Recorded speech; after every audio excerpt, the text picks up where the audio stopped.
What's going on, everyone? My name is Sam, and welcome to the finale, the actual finale, of The Legend of Zelda Ocarina of Time.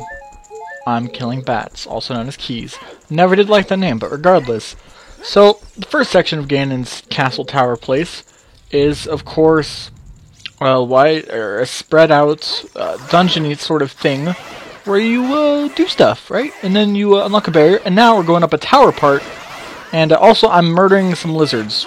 These are stronger versions of the lizards we've seen before.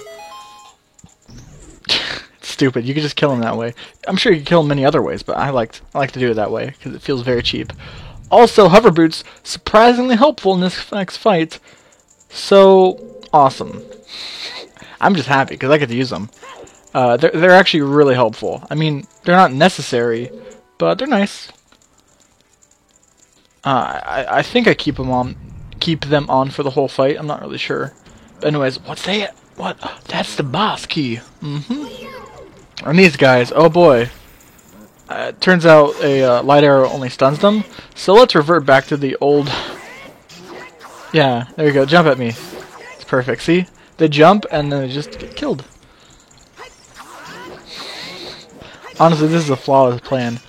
It's stupid because I actually use this for the final boss, two bosses. Well, two phases of the boss, you know. Spoiler, Ganon has multiple phases. Not like it matters. But, those guys surprisingly easy compared to what I expected. And, first try! Yeah, I got the chest. Without having to scrabble all over the place, trying to get my footing. But anyways, I like the fact that the doors here share the same sort of pattern with the boss chest. It looks neato. Maybe not the same pattern, but at least same color scheme. And they almost look like the same pattern. But I don't know. So, just more spirally stairs, honestly, as we're going up the tower. If you listen very carefully, you could hear organ music getting louder and louder. Now these two guys, these Iron Knuckles are crazy strong. The black one being even stronger, I decide, nah. This is the only time bomb twos are actually going to be really useful. So, it's not worth it to use anything else. Also, if you keep seeing me like look up, it's because for whatever reason my GameCube controller decided that every time I try to do either left or right, it would do the opposite.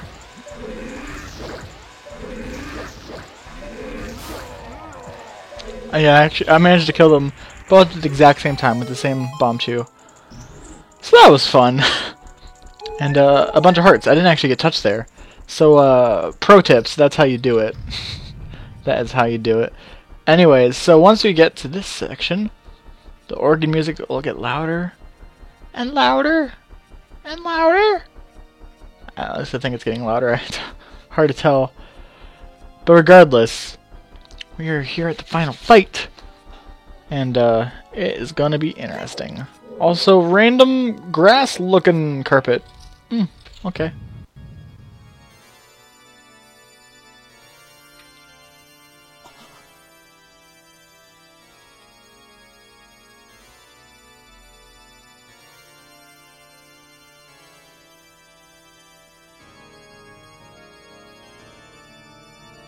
Oh no.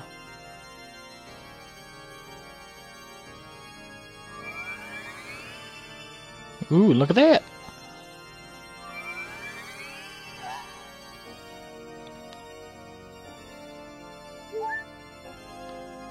Yeah, right there, that was actually, I think, Zelda healing us. So, it gives you a full heal in case you don't already have full health when you go into it. The Triforce parts are resonating. They are combining into one again. The two Triforce parts that I could not capture on that day 7 years ago. I didn't expect they would be hidden within you two.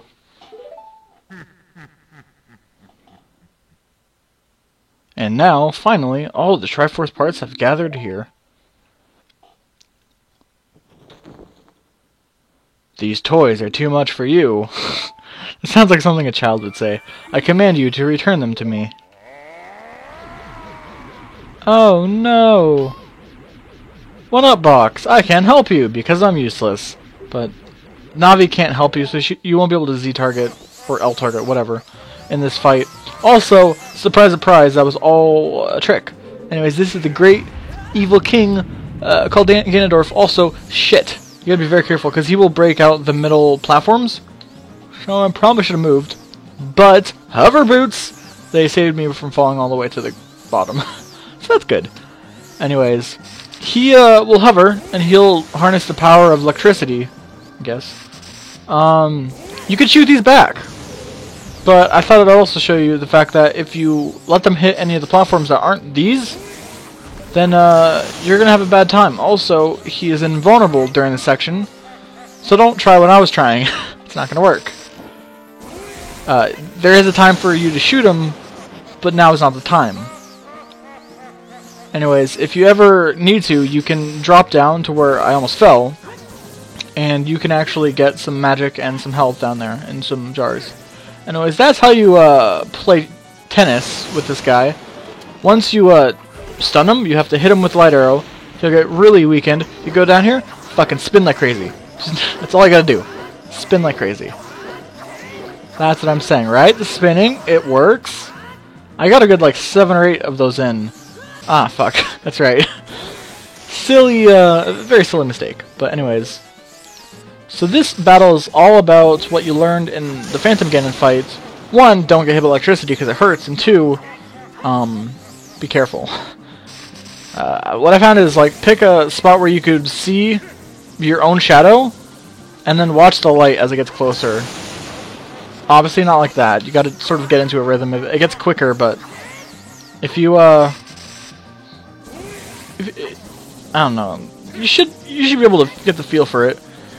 It can be sort of deceptively close at times, but anyways. You have a pretty good amount of time to actually shoot him. At least I didn't have an issue with it. I don't know if I'd kill him right here, but maybe? No, okay. So it's about 3 cycles then, I think, give or take, that it takes for me to actually beat him, which is not bad in my opinion. Anyways. Hover boots. So right here, after you do enough damage, instead of shooting that electricity, he's gonna like charge up a really big attack. That's when you shoot him, instead of having to do some tennis shit. And then you can kill him. Perfect, see? That's how you do it. Ganondorf is dead. Game over. Not really. The great evil King Ganondorf beaten by this kid? Yes. Oh my god, he's an orc. He spit green. Wait, that's racist. I'm sorry. Not really. He reminds me of a taller version of a leprechaun from like that horror movie called Leprechaun. Just saying. But anyways, once he gets really mad, the entire top of the everything is going to just disintegrate. And we're left in a bunch of ruins, and oh my god, he is dead. Yeah, not really. He's not really dead.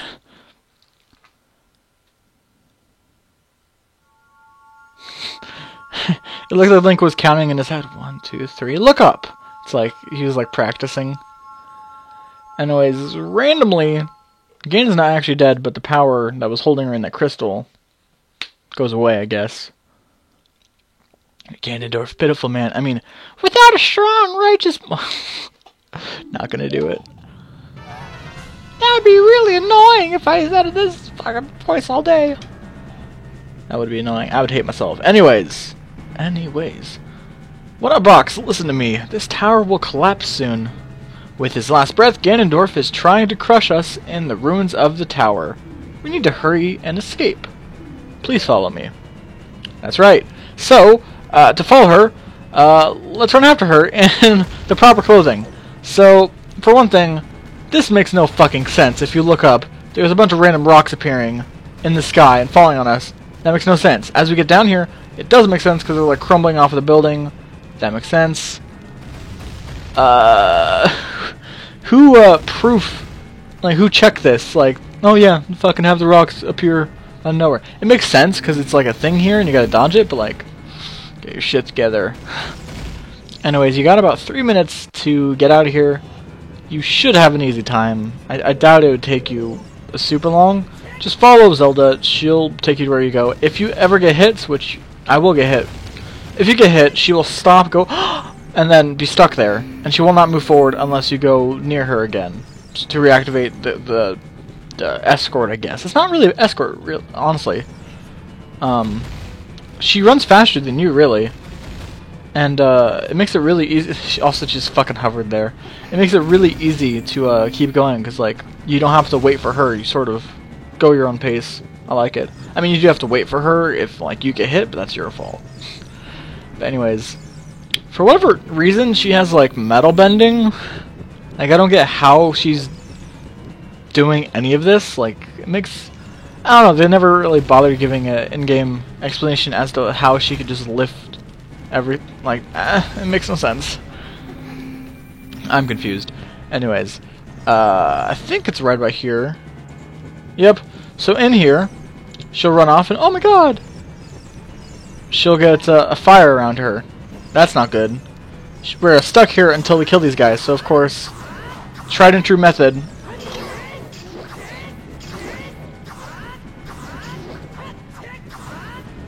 I think I actually killed the guy behind me without trying to. Oh, never mind. I was thinking of something else. But anyways, you have to kill these stealth balls before you can move on. So, very careful. You gotta be very careful. And, be quick. Anyways, once she, is saved, she's of course gonna drop all her hearts for you, because she loves you. Not really. She's a cock block. Or not cock block, cock tease. She's like, oh my god, Link! She's so sexy. And then she does what you'll see in a bit, which is not cool at all. It's a real dick move. Anyways, yeah, that was a... you heard, also, she just hovers. Like, she just hovers. They didn't bother giving her animations for jumping. It's weird.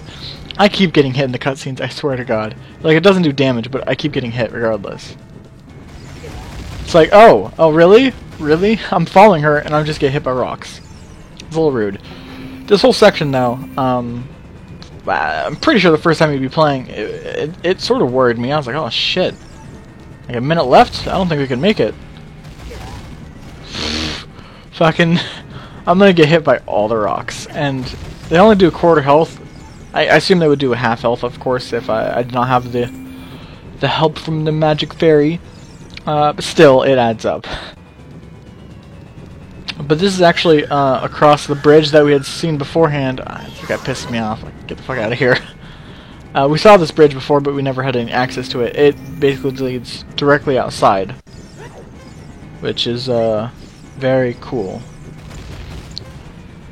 And yeah, I almost cutting it close. Had about 50 seconds left. Not bad, but could have been better.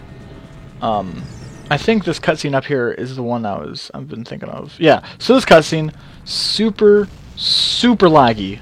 Like, just watch how laggy it is. But it makes sense. They built along with it, so the sound actually works with the lagginess. But if you are to play this, or actually, if you look up Cosmo Speedruns, an awesome speedrunner, he speedruns this game sometimes on the Chinese version. It's called IQ, is what this game is on for the Chinese. But anyways, in that one, for whatever reason, this lags, like there's no lag at all. None. Here, there is lag. That's stupid. So, it takes forever. Like, it's a little bit ridiculous. But anyways, I do like this sort of idea here. Like, it all just falls on top of itself. Like, in the IQ version, it looks like it's collapsing. In this one, it looks like it's condensing down like it was supposed to happen. See, because now it's just a bunch of rubble. Like, anyways. It's over. It's finally over. Wrong. You are wrong. Telling me it's over isn't going to convince me that it's over. Seeing the end screen will convince me it's over. And as Navi feels all terrible, I don't really care. Oh my god, there was a bump in the night after everything collapsed. So we need to check it out. Let's go check it out. Oh no! Shit's not good at all. It's Ganondorf, and somehow he is angrier than ever. I don't get how he is able to do this, but I assume it's whatever black magic he used for the electricity. But he slowly turns Super Saiyan, and then he turns into a gigantic beast thingy. I don't know. Honestly, though, Ganon, they just removed the dwarf part. Ganon is a big creature, 2 blades, not tough at all, but sort of tedious. An okay fight. Honestly, I thought that he was a lot bigger when I was a kid. Like, he seemed massive. But if you pay attention here, he's only double my height. That's not even that big in comparison to some other stuff we've gone against. He is not weakened, he is stunned for a small amount of time when you hit him with a, a light arrow. You can hit him with a light arrow, you can do some other stuff which you'll see. You want to damage his tail, you have to damage a good deal before you could actually drop the fire and get over to your blade to finish him off, which you do need it, so... Anyways, the tail is the only real weak part here. He turns a lot, so your best bet is to try to stun him and get rid of his tail. You'll see there's actually a much stupider, funny version way of beating him. I think you could hit him with a jar here. I don't know, but I assume you can. But regardless. I was trying some bomb chews, seeing if I could get that, but it's just... You'd have to hold him for a very long time and time it perfectly, but also I think his tail is too high up sometimes, so... It's just not very viable. But, light arrows to the face, that's awesome. But what happens if you run out of magic? Well, if you run out of magic, you're supposed to lead him over to one of these things sticking on the ground, the rubble, and you'll see. You break them, and some of them contain fairies, some of them contain magic pots. But anyways, before I do that, though, I'm going to do something more creative. I'm going to use a Deku Nut that stuns him slightly. Right? Throw the Deku Nut. Throw it. Yeah! Or, throw the Deku Nut, damn it. Yeah. His tail is hurt by the Deku Nuts. What the fuck? So I just throw the shit out of him. I love it. That makes no sense at all. I was able to stun him, like literally, like drop him to his knees with Deku Nuts. But you cannot kill him with those, because you still need the light arrows to, because I run out of Deku Nuts anyways. So, not super good at all. And he's not down for the count yet. Not at all, honestly. Deku Nuts are good, but they only stun him for a short amount of time. If anything, they're really good for stopping him mid-swing. That way you could avoid damage. See, like right there. Anyways, jars, perfect. Now I have what I need. I can start, like, demolishing him. I think, though, I spent a while on this... I think I spent a while on this little section. Because I run out of magic and need more of it. But all in all, this fight itself, I'm not opposed to it. It's pretty memorable, I think. Good music, good atmosphere, and by atmosphere I mean like set, like design sort of stuff. And all in all, I think it's good. Like, yeah, it's definitely not as stupid as some of the other ones. It could be a lot more difficult if you didn't know what to do here.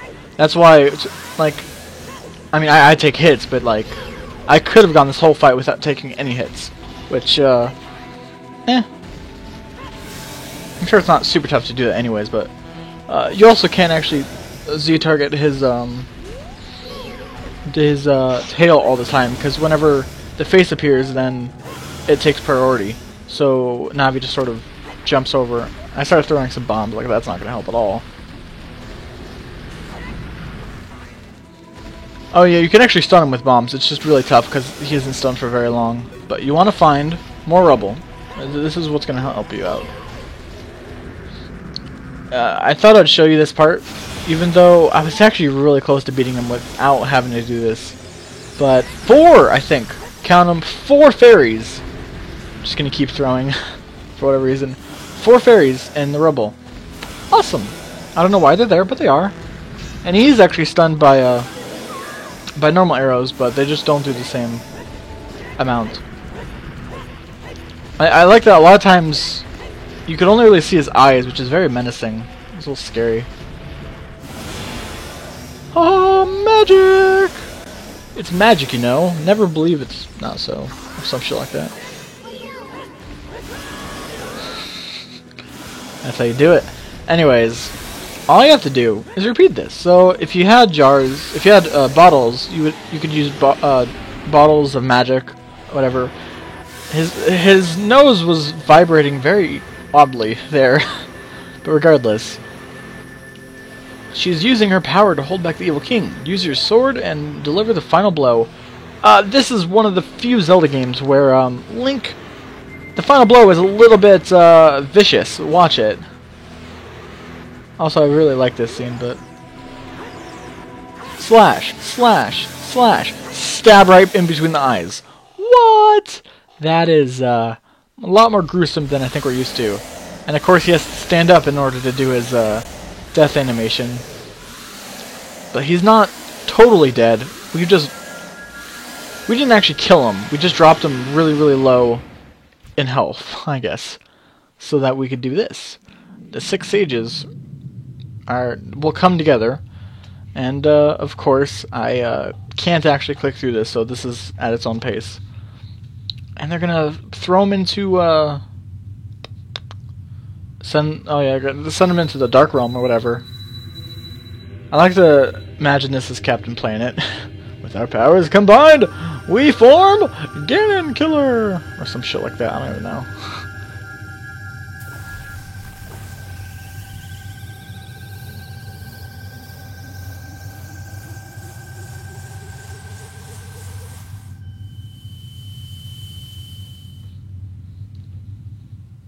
What happened? So this is Ganon talking right now. Sorry. This is Ganon. He is, very angry. Curse you! Sages! Where's the curse you for me? Curse you! 1-up box. You spin me right round, baby, right? I swear I've seen this. This reminds me of the fucking Fresh Prince of Bel-Air opening. Dear God. Anyways. Yeah, he is not wrong, though. He is going to exterminate our descendants, or at least try. He also looked like he had hoovy types feet. Like, they look like hooves, his feet. Yeah, I don't know. It's silly. So, Ganon is defeated. That's awesome. And, this is actually...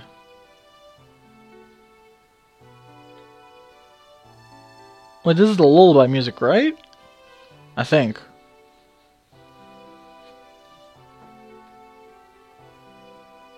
I think it is. Anyways, we're standing in stuff. I don't know why it looks so weird here. Also, I had forgotten to press the A button because I was in the middle of eating my rice. And, yeah, he's been sealed inside of the evil realm. Jesus. And, there'll be peace. All that. All the tragedy that has befallen Hyrule was my doing. Yeah, you're to blame. I was so young, I could not comprehend the consequences of trying to control the sacred realm. I dragged you into it, too. Yeah, you fucked up, didn't you? It's okay. Anyways, time for me to make up for my mistakes. Instead of sexual favors, or even a hug, or a kiss, or anything, you must give back the awesome sword, close the door a time. It's so stupid. So she's saying by doing that, the road will be closed. It's not how time travel works. And, yeah. Give the ocarina to me. You want my fucking ocarina too? Like, what are you gonna take? What's next, my fairy? How dare you? How dare you try to take all my stuff away from me? I don't even get compensation for doing this. I need to get a union. Jesus, Link.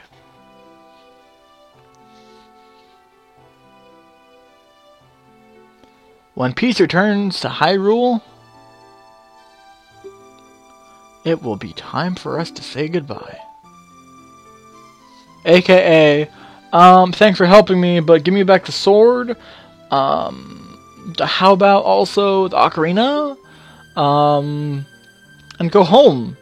I don't like you. It's like, well, you're rude. Anyways. She actually here plays the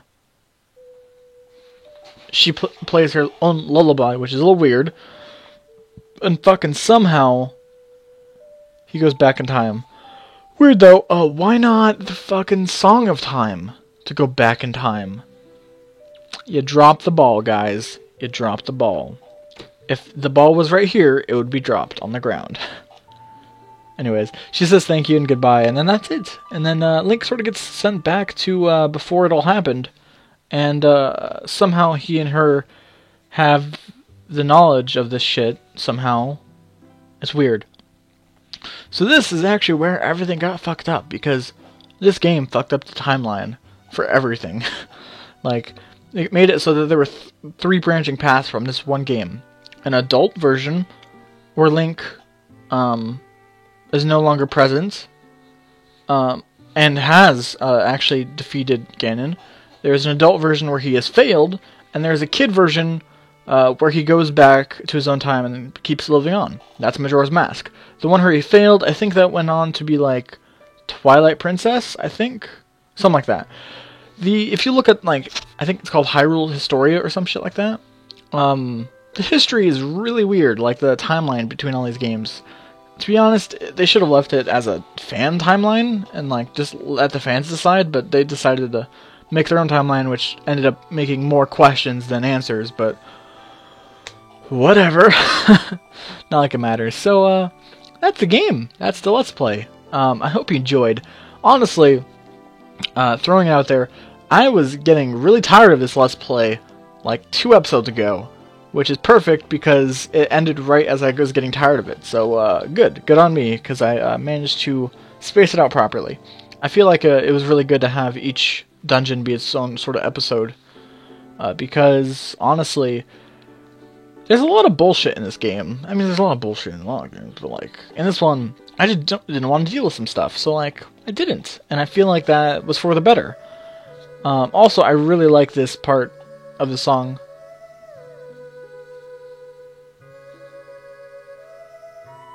It's very nice. Anyways, yeah, like, I think the Let's Play turned out really good. To be honest, this is one of my favorite Let's Plays I've done, because I feel like the commentary quality is a lot better than when I do live commentary. Because when I do post-commentary, I can sit here, looking at the game, looking at it objectively, talking about it objectively, and just talk about stuff. Like, I don't have to talk about the game. Honestly, I could have talked about fart jokes for, like, 13 episodes. It would have gotten very boring, but I could have done it. I just don't like the fact that whenever I do live commentary, I get so caught up in actually playing the game and trying to play the game properly that honestly, I think my commentary suffers. So, I feel like I did a good job here. I hope you agree with me. Feel free to let me know if you've watched all the way through. I don't know. That's all I have to say, really. But the game's good, and I think it was a perfect candidate for this sort of commentary style, because let's be honest, just like Super Mario 64, this game has been done a million bajillion times. So I thought, well, I could mumble my way through the game, take 50 episodes, take forever to upload them, and call it good. But instead, you know, I thought, well, let's try something different. Let's try to edit it a lot, try to make it as smooth as possible, and let's try to make it enjoyable. So that's what I tried to do. Anyways, getting back to the actual cutscene in the hand, I like the fact that everybody joins together, even the creepy Happy Mask Salesman. The fucking giant Goron we never saw, he creates the big Goron sword. Holy shit. It's really huge. But everybody just groups together at this place for some reason. I assume this is in the timeline where Ganon has been defeated, and the two of them are just like sitting there next to each other. But Link's not around, actually, which is a little sad. At least I think it's sad. Because, like, he did all the work, and, no, yeah. But anyways, I think that's the 7 stages, sort of blasting off again. Like it's Pokemon or something. But, to be honest, I don't even know what this is supposed to be. What this, why they're all grouping here.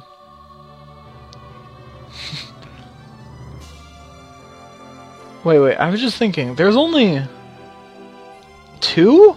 Is there only 2 male sages? I think all the rest are female. Yeah, I think they are. Holy shit. I just realized that. Huh. Anyways. So what happens after all that? Well, Link gets sent back to be a kid. Also, I just hate this so much. It makes me angry. Like, he saved everything, and he just got sent to be back a kid. Yes, it's cool because he gets to live his life again, but like, puberty sucks. Just skip it. To be honest. But yeah, that's honestly it. The rest of this, there's just a little bit of more credits, I think, and one last scene, but like, that's about it. So, I'm gonna call it good. I hope you enjoyed this Let's Play. I sure did. I think it was pretty good, and hopefully you agree. This has been Ocarina of Time, and this has been my Let's Play. So thank you for watching. Have a great day, and see you in the next one. Goodbye.